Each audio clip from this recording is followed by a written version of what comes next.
కాంగ్రెస్ ఒక ఎజెండా పెట్టుకొని ముందుకు పోతా ఉంది. పేర్లు మార్చడము, జిల్లాలను కొత్తగా చేయడము, లేకుంటే జిల్లాలను కుదించడము, ఇదే అంశాలను చర్చకు పెట్టి తాను ఇచ్చినటువంటి హామీలను నెరవేర్చలేనటువంటి పరిస్థితి ఉంది. కాబట్టి తప్పించుకుని తిరుగుతున్నటువంటి ప్రయత్నం రేవంత్ రెడ్డి గారు చేస్తూ ఉన్నారు.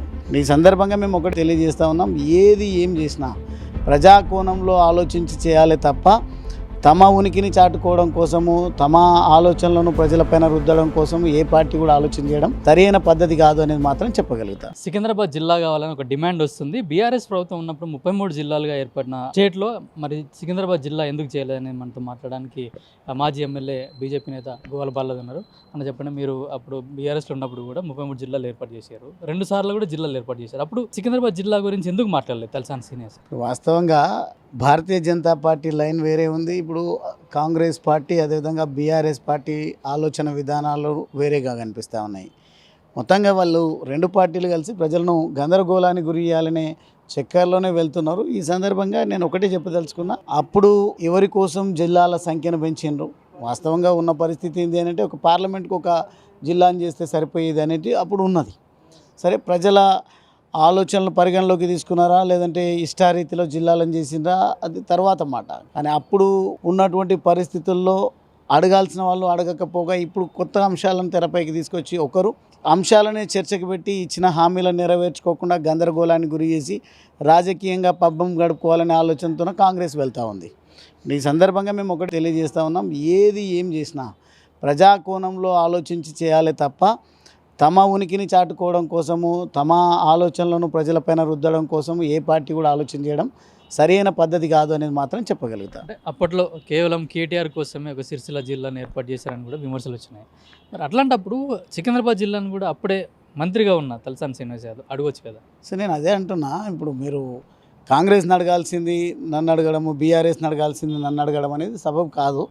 నేను ఒక్కటే చెప్పదలుచుకునేది ఏంటి అని అంటే, కాంగ్రెస్ ఒక ఎజెండా పెట్టుకొని ముందుకు పోతా ఉంది.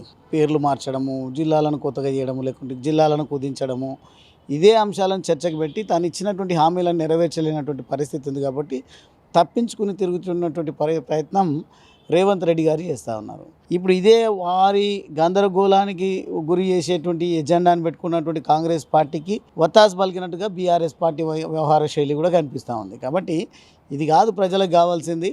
అప్పుడు జిల్లాలు జరిగినాయి, ఏర్పాటైనప్పుడు ప్రభుత్వంలో ఉన్న పెద్దలు అడగాల్సినటువంటి అవసరం ఉండే, లేదంటే ప్రధాన ప్రతిపక్షంగా కాంగ్రెస్ పార్టీ ఉన్నది. అప్పుడు కాంగ్రెస్ పార్టీ అప్పుడే ఖండించాల్సి ఉండే, నివారించాల్సి ఉండే, తమ గొంతు వినిపించాల్సి ఉండే. ఏ రోజు కూడా అవసరమైన సందర్భంలో ఆలోచనలు చేయకుండా, పోరాటాలు చేయకుండా, ఈ సందర్భంగా కాంగ్రెస్ పార్టీ ఓవైపు, బీఆర్ఎస్ పార్టీ ఓవైపు ప్రజలను గందరగోళం గురి చేసే ప్రయత్నం చేస్తున్నారు. తప్పకుండా మా పార్టీ అధ్యక్షులు అదేవిధంగా మా పార్టీ సీనియర్ నాయకులందరితో చర్చించి ఈ గందరగోళానికి కారకులు ఎవరు, బీఆర్ఎస్ పార్టీ ఏ రకంగా చేసింది, అదేవిధంగా కాంగ్రెస్ పార్టీ ఏం చేయదలుచుకున్నది, మొత్తంగా ఈ చర్చల వల్ల ప్రజలకు ఏమైనా లాభం జరుగుతుందా, ప్రజలకు ఏమైనా నష్టం జరుగుతుందా. ఒకవేళ నిజంగానే ప్రజలు నష్టపోతున్నామనే భావనలో ఉంటే మా పార్టీ కూడా పూర్తి స్థాయి సమాచారాన్ని సేకరించి అర్థం చేసుకొని ప్రజల తరఫున పోరాటాలకు శ్రీకారం చుడుతుంది Bharatiya Janata party. Municipal elections కూడా రిజర్వేషన్లు కూడా కల్పించారు. ఎట్లా ఉండబోతుంది ఇప్పుడు రాబోయే మున్సిపల్ ఎలక్షన్లు? మున్సిపల్ ఎన్నికలు మీరైతే చూసినారు, గత జిహెచ్ఎంసీ ఎన్నికల్లో ఒక సీట్ అనుకుంటా కాంగ్రెస్ పార్టీకి వచ్చింది. బీఆర్ఎస్ పార్టీ ఏమో మేమే జిహెచ్ఎంసీని కైవసం చేసుకుంటామని వారు ఆ రోజు మాట్లాడి మేమందరం కూడా బీఆర్ఎస్ పార్టీలో ఉండి పనిచేయడం జరిగింది. కానీ ఎవరి ఊహకు అందని విధంగా దాదాపుగా 48 స్థానాలను జిహెచ్ఎంసీలో భారతీయ జనతా పార్టీ గెలుచుకోవడం జరిగింది. అంటే ఒక లక్ష్యంగా మేము అప్పుడు పెద్దగా పార్టీ పనిచేసినట్టుగా అయితే నాకు వాతావరణం కనిపించలేదు భారతీయ జనతా పార్టీ. కానీ ఈరోజు చాలా ఫోకస్గా ఒక లక్ష్యంతోనే పనిచేస్తూ ఉంది. ప్రజల భావన కూడా భారతీయ జనతా పార్టీ పటిష్టపరచాలనేది ఉంది. కాబట్టి అందుకే 48 స్థానాలు భారతీయ జనతా పార్టీకి ఆ రోజు కార్పొరేటర్లను ఇచ్చిండ్రు. కాబట్టి ప్రజలు ఈరోజు మేయర్గా భారతీయ జనతా పార్టీ తరఫునే ఉండాలనేది ప్రజల కోరిక ఉంది. కాబట్టి ఆ దిశగానే మా పార్టీ కార్యకర్తలు, వర్కర్స్ అందరూ మేమందరం కూడా పనిచేయడానికి సిద్ధంగా ఉన్నాం. అందులో భాగమే నిన్న మేము ఒక సమావేశం ఏర్పాటు చేసుకుంటే అక్కడ నిజంగా పోటీ నెలకొని ఉన్నటువంటి పరిస్థితి కనిపించింది. ఎవ్వరూ పోటీ పడాల్సినటువంటి అవసరం లేదు. పార్టీయే పూర్తి స్థాయిలో వీటన్నిటిని కూడా కోఆర్డినేట్ చేస్తుంది, ఎవరికి అవకాశం ఇవ్వాలో ఇస్తుంది. కానీ ఈరోజు ప్రజలు ఏ పార్టీ వైపు చూస్తలేరు, మన పార్టీ వైపే చూస్తూ ఉన్నారు. కాబట్టి పోటీ నెలకొన్న ఉన్నటువంటి మాట వాస్తవం. కానీ ఇందులో గందరగోళానికి గురై పార్టీ విలువను తీసే విధంగా ఉండకూడదు. పార్టీ ఎవరి అభ్యర్థిత్వాన్ని ఖరారు చేస్తే వారి కోసం పనిచేయాలనే ఒక సంకేతం ఇవ్వడం జరిగింది. అని అంటే జిహెచ్ఎంసీలో ఏ పార్టీకి కూడా ఓటు అడిగే నైతిక హక్కు లేదు. ఏ పార్టీని కూడా ప్రజలు పార్టీలుగా పరిగణిస్తున్నటువంటి పరిస్థితి లేదు.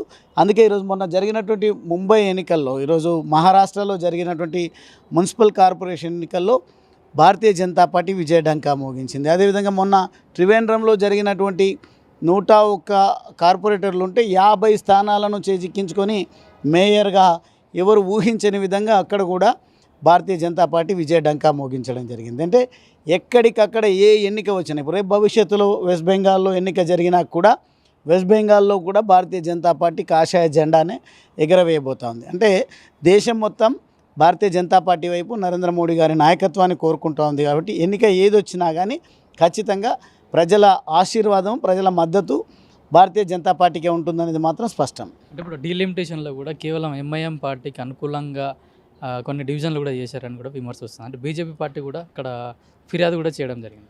బీజేపీ పార్టీయే కాదు, ప్రజలందరూ కూడా చేస్తున్నారు.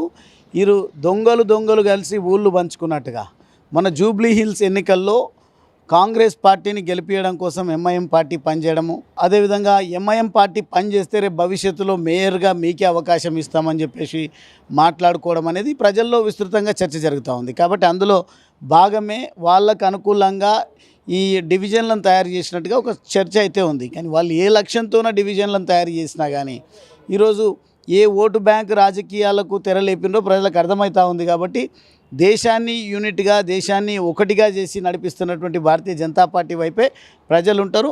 ఈ పోరాటాలు వీరు అవివేకంతో ఏర్పాటు చేసినటువంటి డివిజన్లపైన పోరాటాలను కొనసాగిస్తూనే ఎన్నికల్లో కూడా మా వంతు పాత్ర పోషించి మా పోరాటాన్ని మేము చేసి మొత్తంగా ఇక్కడ జిహెచ్ఎంసీ పైన కానీ అన్ని మున్సిపాలిటీలలో కానీ ఇతర కార్పొరేషన్లలో కూడా పూర్తిగా భారతీయ జనతా పార్టీ గెలుపు దిశగా ముందుకు పోతుందనడంలో ఎటువంటి అతిశయోక్తి లేదు.